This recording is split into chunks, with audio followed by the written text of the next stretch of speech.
Welcome to Setup Mastery, your go-to channel for all things tech.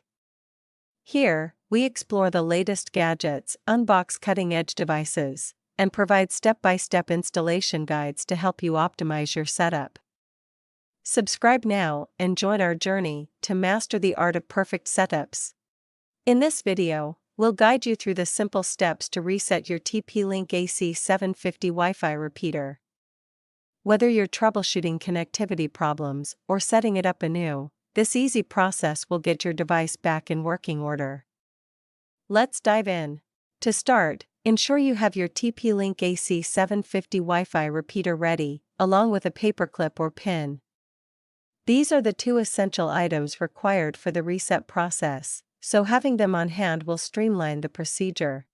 Next, find the reset button on your TP-Link AC750 Wi-Fi repeater. This tiny, pinhole-sized button is typically situated on the back or underside of the device. It may be slightly recessed, so be sure to look carefully.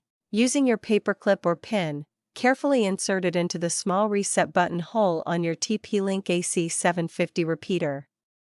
Press and hold the button firmly for approximately 10 seconds to initiate the reset process, ensuring a successful reset. While holding the button, watch for the repeater's LED lights. They will start to blink rapidly, indicating that the reset process is underway. Keep holding the button until the lights stop blinking and return to a steady state.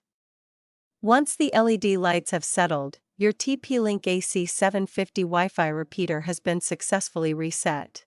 To reconfigure your repeater, start by plugging it back into a power outlet.